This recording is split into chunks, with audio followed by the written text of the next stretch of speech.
네, 반갑습니다. 두산 에너빌리티 주주 여러분들, 강만우입니다. 이번 시간에 두산 에너빌리티에 대해서 말씀을 조금 드려볼 건데, 여기 두산 에너빌리티의 주가 자체가 살짝 상승하는 모습을 보여주면서 지금 장이 마감이 됐어요. 6월 5일에. 그러면서 월요일 날에 이 장의 변동성이 어떤 식으로 나타날지 이 부분에 대해서도 좀 살펴보려고 하고, 지금 이 미리 대응 꼭 하셔야 된다고 말씀을 드리고 있습니다. 네.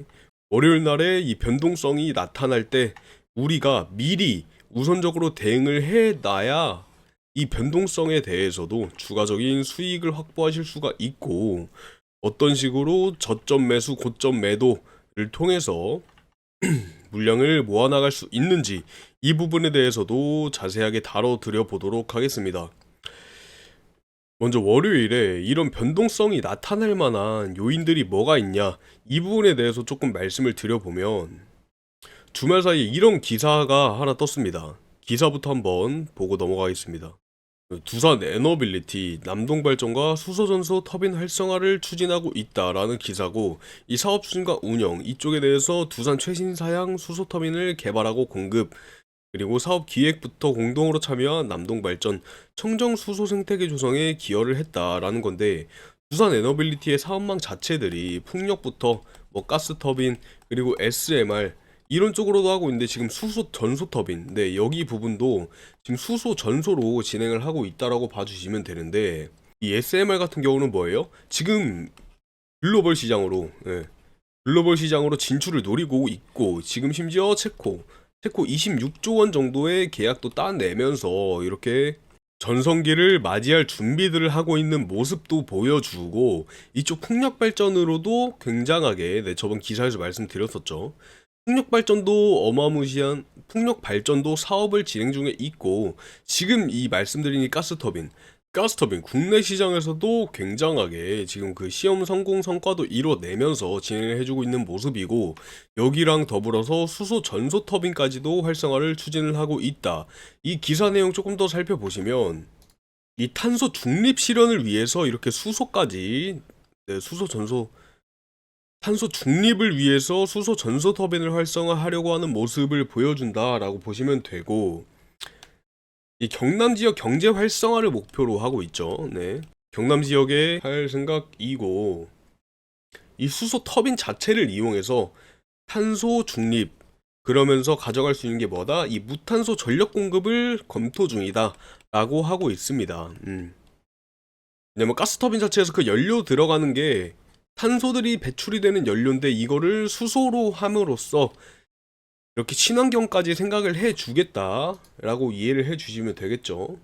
그리고 이 계획들은 28년도까지 개발 완료할 계획이다라고 나와 있는 내용입니다. 자, 기사 한번 읽고 가보자면, 두산 에너빌리티가 한국 남동발전과 국내 기술 기반 차세대 친환경 수소 전소 터빈 활성화를 위한 업무 협약을 체결했다. 네, MOU를 체결을 한 모습 보여주고 있고, 최근 경남 창원 지역의 두산 에너빌리티 본사에서 열린 체결식에 남동발전과 두산 에너빌리티 양사 관계자들이 참석을 했고, 이번 협약은 정부의 탄소 중립 목표 달성과 수소 경제 활성화 정책에 부응해 무탄소 전원 확대를 위한 청정 수소 발전 생태계 조성을 목표로 마련됐다. 이번에 정부가 바뀌면서 이 친환경 쪽으로 밀고 갈 이 정책 자체가 굉장히 가능성이 다분하기 때문에, 이 부분에 대해서 탄소 중립 목표 달성과 수소 경제 활성화를 위한 정책에 부응하기 위해서 이렇게 진행을 하고 있다라고 봐주시면 되겠죠. 그러면서 청정 에너지를 활용한 수소 전소 발전 사업의 추진과 운영에 협력하기를 했다. 남동발전이. 그리고 두산 에너빌리티는 최신 기술을 적용한 경쟁력 있는 수소 전소 터빈을 개발하고 설비 공급에 힘을 모으기로 했다라고 하고 있습니다. 그러면서 남동발전 자체는 두산 에너빌리티가 주관하는 기획 단계부터 공동으로 참여를 했고, 같이 협의를 하면서 맞춰나가고 있다라고 봐주시면 되겠죠. 그러면서 수소터빈 개발을 실증 및 상용화 단계까지 이끌고 있다. 그리고 탄소 중립 실현과 경남 지역 경제 활성화를 목표로 서로 윈윈하는 모습을 목표로 무탄소 전력 공급을 검토 중이라고 얘기를 하고 있고요. 그리고 지금 국내에서 이런 무탄소 중립을 목표로 가지고 가면서 이런 남동 발전 자체 기업에서 이런 수소 발전 사업에 초기 참여를 하는 것은 이런 수소 터빈 자체도 이런 파이프라인 자체를 하나씩 더 만들어 놓으면 굉장한 기업 가치를 올리는데 도움이 되겠죠. 그래서 요약을 조금 해드리자면 이 수소 터빈과 MOU를 맺으면서 국내 최초로 수소 100% 전소 터빈 실증을 하고 상용화를 추진하고 있다. 그리고 기존에 석탄 발전소 부지를 활용한 이거를 그대로 갖다 쓰는 겁니다. 네, 그대로 활용을 해서 무탄소 전력, 무탄소 전력 공급을 검토를 하고 있습니다. 이 계기가 어떤 식으로 발전될 가능성이 있냐? 국산 수소 터빈이 글로벌 시장 자체를 노려볼 수 있는 국산 수소 터빈 자체가 글로벌 시장 가능성을 위한 교두보를 마련했다라고 봐주시면 되고, 이걸 조금 긍정적인 요인으로 한번 살펴보자면 이 정책 수에는 아마 확실하게 작용을 하지 않을까 싶습니다. 왜냐면 이번에 정부가 바뀌면서 분명히 이런 친환경 에너지에 대한 정책 자체가 나올 거란 말입니다. 근데 이 정책을 미리 나오기 전에 실행을 해 나감으로써 이런 정책에 대한 수혜를 확실하게 가져갈 수 있다고 보고, 이런 정부의 탄소 중립 로드맵과 그리고 수소 경제 로드맵에 정면으로 부합을 하는 사실이 있겠습니다. 그리고 국책과제 주관사로서 R&D 자금, R&D 자금을 확보하면서 실증 기회를 선점을 했다라고 봐주시면 되겠죠. 그리고 이 국내 최초인 만큼 이런 수소 터빈 시장에서 선점을 해 나가면서 글로벌 메이저사와도 심지어 경쟁을 하고 있다는 거, 그리고 국내 발전소의 수요 기반을 확보를 해주는 모습, 즉 수익성 있는 실증 사례로 확보할 수 있는 가능성이 충분하다라고 봐주시면 됩니다. 그리고 아까 말씀드렸다시피 이 석탄 발전소 부지를 그대로 사용한다고 말씀을 드렸죠. 이 부지에 대한 전환이 수요가 증가를 하면서 수소 터빈에 대한 수요가 분명하게 확대되면서 기대감이 올라갈 거라는 얘기입니다. 그리고 기술 상용화까지 걸리는 시간 언제라 그랬어요? 28년도라고 말씀드렸죠. 이때까지는 분명히 실적에 대한 단기 실적 반영이 조금 제한이 되지 않을까 싶어요. 왜냐면 28년까지 3년이라는 시간 동안 여기에 대한 실적 자체가 나오고 있지는 않기 때문에. 그리고 해외 기업들과도 이미 경쟁을 진행을 하고 있다고 했는데 이 GE와 지멘스사가 있겠죠, 대표적으로. 근데 이 기업들은 이미 수소 혼소 기술을 상용화하고 있단 말입니다. 그래서 이 경쟁들이 조금 더 심화되고 이 부분에 대한 집중을 해봐야 되지 않을까, 그렇게 얘기를 드리면서, 지금 미국 이 글로벌 시장으로 뻗어나가려고 하는 것 자체가 이 미국 관세에 대한 내용도 빠질 수가 없는데, 이 미국 관세에 이 부분이 장벽이 조금 변수로 작용할 가능성이 충분히 있습니다. 지금 SMR 쪽도 그렇고 이 관세에 대해서도 이따가 한번 말씀을 드려보도록 하겠습니다. 잠깐 이걸 짚고 넘어가 보자면, 지금 이 미국의 관세가 대체 이 두산이랑 어떤 관계가 있냐라고 물어보시는 분들을 위해서 좀 간략하게 말씀을 드리면, 이 트럼프가 미국 관세에 대해서 전 국가 대상 10%로 보편적인 수입 관세를 포함하겠다 그러면서 보호무역 조치를 발표를 했습니다. 그러면 당연히 두산이라는 기업 자체의 리스크가 뭐가 있어요? 이런 수소터빈이나 SMR, 이런 부품을 추출할 때 이런 관세에 대한 부담이 증가하는 건 너무나 당연한 사실이지 않습니까? 근데 이걸 또 어떤 식으로 기회로 삼을 수가 있냐? 해외 시장에서 글로벌 시장에서 SMR이 대두되고 있는 만큼 관세는 뭐 어쩔 수 없다. 관세는 어쩔 수 없는데 우리가 할 거는 해야 된다 하면서 테라파워 그리고 SMR 협력을 많이 지금 하고 있죠. 심지어 테라파워, 엑스에너지, 뭐 뉴스케일 파워 등등 주가가 10%가량 상승을 해주는 모습 보이기도 했고, 이만큼 관심도가 높은 시점에서 이런 회사들과의 협력을 통해서 미국 내에 입지 자체를 강화를 하고 있다라고 보면서, 이 미국 자체에서 인프라 확충 정책이 또 있죠. 이 정책에 따라서 현지 기업들과 파트너십 또는 현지 생산 확대로 대응을 해줄 수 있겠습니다. 어찌됐든 글로벌 시장을 겨냥하고 있는 것은 사실이니 이 부분에 대해서도 이거를 기회로 노려서 더 올라갈 수 있겠다라고 봐주시면 되겠죠. 두 번째 기사 한번 보시면, 두산 에너빌리티 원전 훈풍 속의 공모체 시장에 노크를 했다라는 얘기고, 이건 단순한 채권의 발행에 대한 뉴스가 아니라 이 두산 에너빌리티의 재무 전략, 그리고 원전 산업의 흐름, 그리고 투자 심리에 대한 교차점이라고 관점을 이렇게 놓고 봐주셔야 되는 기사들입니다. 이 전체 맥락을 한번 정리를 해드려 보면, 이 발행 목적부터가 뭐예요? 이 발행 목적이 기존의 그 고금리 대출에 대한 대출 차환이란 말입니다. 이 규모는 800억 원 정도, 그리고 수요가 몰릴 경우에 1,500억 원까지 확대가 가능하다는 얘기고, 만기 구조, 즉 2년물에 300억 원, 그리고 3년물에 500억 원 이렇게 진행이 되고, 발행 시점은 언제예요? 2025년 6월 10일 정도, 내일이죠. 그래서 이 주가, 내일의 주가 변동성이 어떤 식으로 나타날 거냐, 이거에 대해서 정확하게 짚고 넘어가셔야 된다라고 계속해서 말씀을 드리고 있는 겁니다. 그러면 두산 에너빌리티 입장에서는 이 자금을 어디에 쓸 거예요? 이 전체 차입금을 상환하는 데 써야 된단 말입니다. 이 재무구조 개선이 목적이다. 이 재무구조 개선에 대한 목적성이 확실하다라고 인지를 먼저 해 주셔야 되고, 대체 왜 지금 공모채냐? 이게 지금 물 들어올 때 노를 계속 저어야 된다라고 말씀을 드리는 것도, 이 기업 자체에서도 지금 물이 들어올 때, 이 훈풍 속에, 이 원전에 대한 글로벌 시장의 훈풍 속에 노를 계속 저어야 된다 하고 있다 이 말입니다.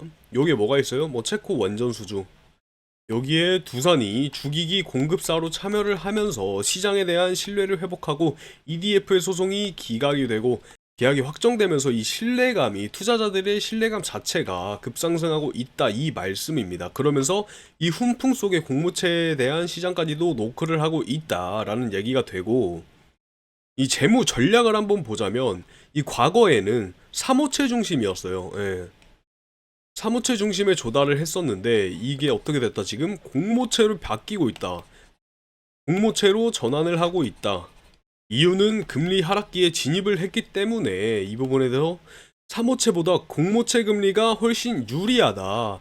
이러니까 공모체에 대한 지금 가능성을 열고 진행을 하려고 하는 거겠죠. 이 신용 등급 자체가 안정화가 됨에 따라서 기관에 대한 이 수요 확보가 충분하게 가능하다. 그러니까 공모채 시장을 두드려봐도 괜찮다 라는 얘기고, 과거에 2024년도 영업이익이 1.4조 원을 돌파했을 때부터 지금 펀더멘탈 자체가 개선이 됐다는 말입니다. 2025년에는 1분기 실적도 견조해요. 사실 이렇게 조금 풀어보실 수가 있겠고, 두산 에너빌리티 설립 19년 만에 베트남 법인을 매각을 한다라는 기사가 좀 며칠 전에 올라왔는데, 이 부분에 대해서 조금 자세하게 말씀을 드려보도록 하겠습니다. 거래 상대가 이 HD 현대그룹이라고 봐주시면 되고, 거래 규모가 약 4천억 원가량 거론이 되었다 라고 하면서, 매각 대상은 베트남 법인에 있는 매각, 즉 베트남 자회사 두산 비나이고, 대체 어떤 식으로 매각을 하길래 4천억 가량이 거론이 됐냐, 이 부분을 보시면 33만 평의 부지와 이 항만 설비, 그리고 4개 정도의 공장, 뭐 보일러, 담수화, 운반, 석유화 이렇게 4개 정도의 공장까지 합쳐서 총 4천억의 거래를 하겠다라는 얘기들이 나왔습니다. 근데 이런 부분을 조금 더 세밀하게 보자면 어떤 내용이 있겠냐, 이건 단순한 자회사 매각이 아니라, 이러한 매각 행위 자체는 단순한 매각이 아니라 이런 두산 에너빌리티의 전략적인 대전환 선언이라고 보시면 돼요. 물론 과거에 이런 베트남 법인에서 수익도 많이 나오고 이런 영광을 누렸지만, 현재의 시점에 맞춰가기 위해서 이런 과거의 영광들을 정리를 하고 이런 성장에 베팅해 나간다, 이 부분. 그래서 왜 매각을 진행하느냐라고 말씀을 드리면, 과거에 이 베트남 법인에서 석탄 화력 중심의 보일러를 수출했단 말입니다. 근데 이게 지금 어떤 식으로 바뀌고 있어요? SMR에 집중을 해 나가면서 수소터빈, 해상 풍력 등 친환경 에너지 쪽으로 바뀌어 나가고 있으니, 이런 베트남 법인을 굳이 들고 있을 필요가 없고 이 부분에 대해서 4천억가량 현금 자금이 생기면서 이런 재무 구조 자체도 개선할 수 있는 일석이조 미래에 대한 리스크 없는 베팅이라고 봐주시면 되겠죠.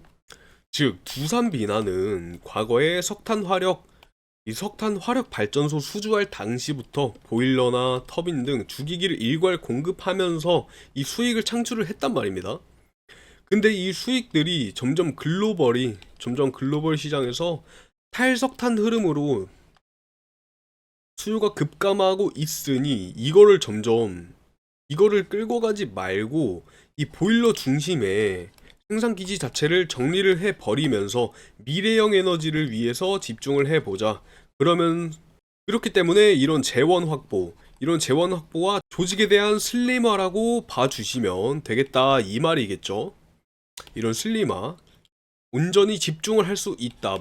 이 SMR 자체, 그리고 수소, 해상풍력, 이런 친환경 에너지와 SMR 이 부분에 대해서 점점 집중을 해 나가고 있는 모습이 되겠고, 리스크가 없다고 말씀을 드렸지 그래도 조금의 리스크를 한번 살펴보자 라고 좀 현실적으로 판단을 해보면 이 단기 실적에 공백이 생기는 상황이 나오겠죠.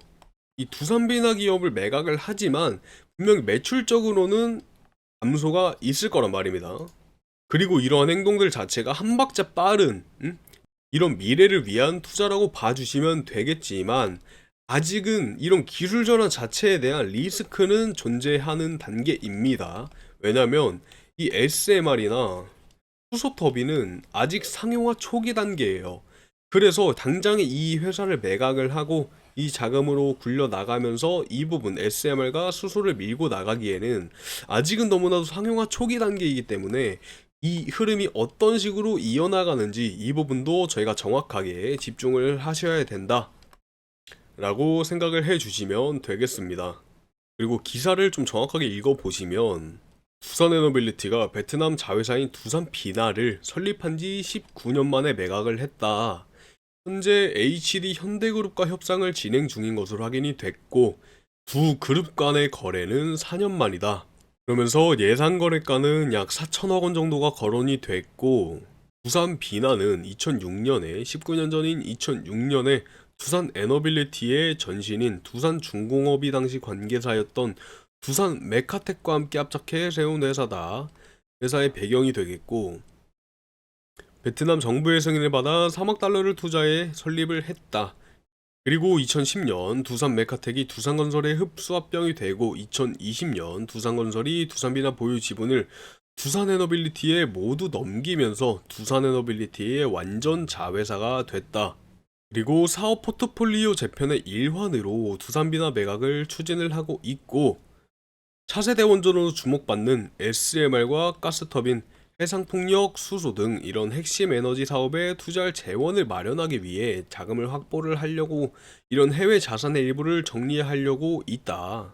그러면서 막판 가격 협상이 남아있지만 두 기업의 의지가 확실한 만큼 머지않아 거래 성사를 점치는 분위기다 라고 하고 있습니다. 왜냐면 HD 현대그룹 입장에서도 이 조선자회사를 지원하려는 이 전략 자체가 맞아떨어지고 있는 상황이에요. 그래서 이런 거래 자체도 서로 상부상조하는 관계다 라고 봐주시면 되겠습니다. 그래서 이러이러한 요인들이 있는데 대체 내일 월요일 날에 주가의 변동성이 어떤 식으로 나타날 거냐 라고 궁금해 하시는 분들을 위해서 제가 알려드리려고 합니다. 이런 부분들, 이런 개인 투자자분들 하나하나 전부 다 알려드리고 이렇게 하루 정도 늦게 미리 영상을 찍어드리면 충분히 이런 대응할 만한 시간이 저는 부족하다고 생각을 하고 있는 사람으로서 이 부분 제가 지금 실시간으로 이런 기사 하나하나가 뜨고 이런 흐름이 나오는구나 하면서 말씀드리고 있는데 이런 부분들 제가 실시간으로 안내를 해드리겠습니다. 과연 월요일날의 주가 변동성이 어떤 흐름으로 나타날지 010-8003번에 1173 여기 번호로 두산 하나만 보내주시면 우리 두산 주주님이시구나 하면서 제가 월요일 오전 중으로 장 시작 전에 매수 매도 타점이나 비중 조절까지 제가 알려드려 보도록 하겠습니다. 이렇게 영상 찍어서 올리는데 실질적인 대응을 못하고 항상 좀 뒤늦게 따라오시는 주주 여러분들이 많기 때문에 이렇게 좀 실시간으로 대응을 드리려고 하고 있고, 이 부분들에 관해서 이거 두산은 잘 모르겠다, 난 좀 기다려야 된다, 그런 분들을 위해서 저희가 또 종목 추천도 해드리고 있습니다. 뭐 이런 비슷한 흐름을 나타내고 이렇게 상승세를 타려고 하는 흐름들이 보이는 매집주나 세력주가 있다, 그러면은 이런 매집주나 세력주에 한해서도 안내를 드리고 있으니 이런 것도 한번 받아보고 싶다 하시는 분들은 여기 010-8003번에 1173으로 부산이라고 하나만 문자 주시면 저희가 안내 도와드리도록 하겠습니다. 이번 영상 여기서 마무리하도록 하고, 위에 구독과 좋아요 한 번씩 꼭 좀 부탁드리면서 댓글로 파이팅이라고도 하나 달아주시면 감사하겠습니다. 다음 시간에 더 유익한 정보들로 찾아뵙겠습니다. 감사합니다. 강만우였습니다.